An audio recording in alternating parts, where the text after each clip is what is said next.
Today we're talking about something every runner experiences, whether you are brand new or deeply seasoned. The run that feels harder than it should. Not dramatic, not disastrous, just heavier, louder, more effortful than expected. I had one of those runs this morning, and instead of spiraling or pushing through or making it mean something about me or my fitness level, I treated it as it was. A day where my system needed an adjustment, and that's what I want to talk to you about today. If you're new here, hello, I'm Gillian. I'm a mindset strategist, momentum guide, and the creator of the Runner Identity Project. I help runners, especially those in high-level roles, shift from overthinking and self-pressure into identity-aligned running that feels powerful, grounded, and deeply theirs.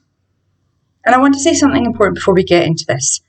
Understanding your psychology and physiology doesn't mean you avoid hard runs. It means you interpret them differently. So this morning was one of those days where the conditions were louder than the plan. Heat. A lot of heat, early sun, and a nervous system working hard to keep me cool. Nothing was wrong. It wasn't a problem. It was just information. And this is what I want to walk you through today, how to recognize the difference between a physically hard run and a mentally hard run, how to respond in the moment and how to debrief afterwards so your future self benefits rather than spirals. So a physically hard run isn't a mindset issue. It's not motivation. It's not, I'm not trying hard enough. It's physiology saying, conditions have changed, adjust with me. So common physical drivers are heat, humidity, what I experienced this morning, hydration gaps, underfueling, hormone shifts, poor sleep, high stress, training load. They're just some examples. So in the moment, identity-led responses can include slowing down before the struggle hits. Mastery is recognizing early signs and adapting early. Experienced runners don't push through heat. They regulate, they adapt, they slow down knowing that pace isn't important in this situation. Take intentional walking resets. Walk breaks aren't defeat, they aren't cheating, they're strategic. They support your nervous system back into efficiency. Whether you switch your continuous run to run walk intervals or take a random walking break here and there, it's all good. Adapt the plan with leadership. Shorten the plan. Shorten the run. Adjust the pace. Change the intervals. This is your permission slip to train smart by listening to your body. Adaptation is not weakness. Adaptation is wisdom. And assess safety versus discomfort. Ask yourself, is this my system working harder or is it a danger signal? So heat stress, stop. Hard work, adjust. And I'd highly encourage you, after these challenging runs, after these challenging physical runs, to do a post-run debrief and ask yourself these questions because they are going to support your future self. So question 1, what were the external conditions today? Number 2, what internal conditions did I bring in? For example, sleep, stress, fueling, hydration. Next question, was my pacing aligned with those conditions? And what micro adjustments would make the next similar run feel smoother? Now notice we're gathering data. We're not judging you, your run. It's just data. This isn't I should have known better. It's here's the information I didn't have until I had it. Now, a mentally hard run feels very different. Your body is capable, but your mind becomes the loudest factor in the experience. So signs you're in a mentally challenging run is maybe you feel flat or resistant before you even start. Self-talk drops quickly. Everything feels effortful without a clear physical trigger. You get stuck in comparison or expectation. Or maybe you want to stop for emotional, not physical reasons. So some things to do in the moment as you lead your way through this, is narrow your focus. Run to the next lamppost or car or house, whatever. Then once you reach that landmark, focus on the next. Shrinking the task, the mileage, until it feels doable. Another thing you can do is switch the story, not the pace.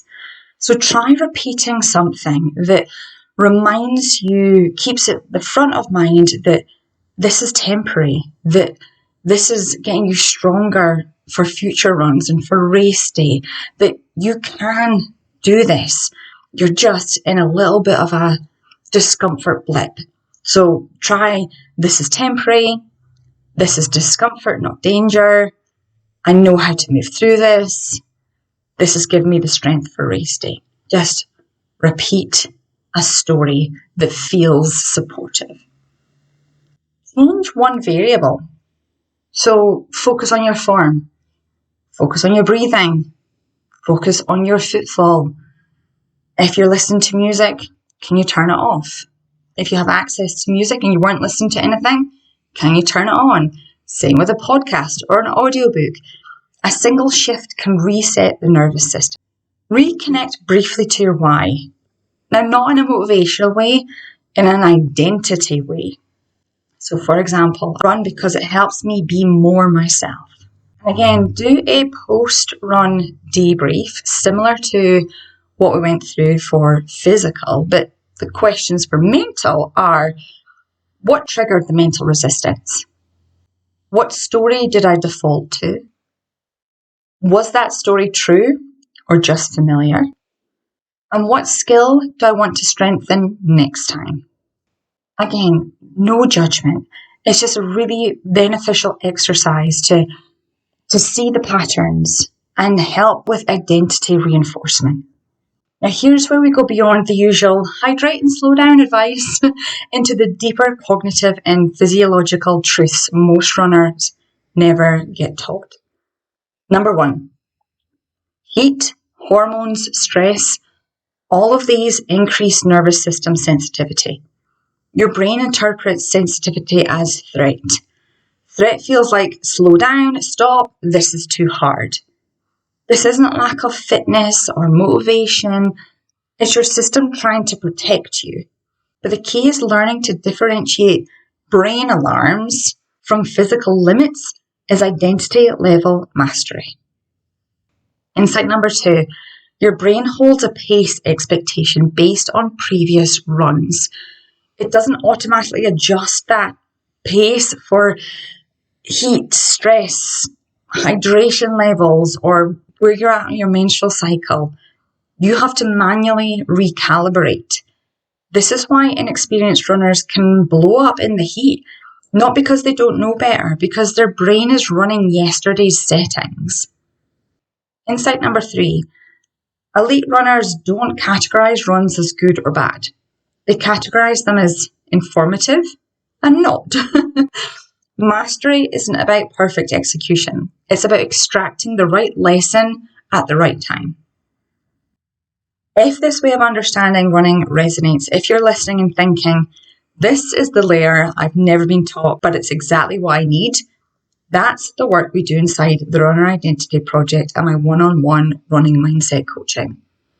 The Runner Identity Project, or most lovingly called TRIP, for runners who train consistently, have high standards, and want their running to feel aligned, confident, and powerful again. We work on identity, emotional regulation, mindset strategy, and creating a running life that supports your whole life. And the one-on-one running mindset coaching is for the runner who wants deep, personalized support across physiology, psychology, and identity. It's intimate, strategic, and truly transformational. If you want to explore either, send me a message and we'll talk about what your experience and what support would feel best. Or you can check out the links below in the show notes. It's just a conversation, no pressure.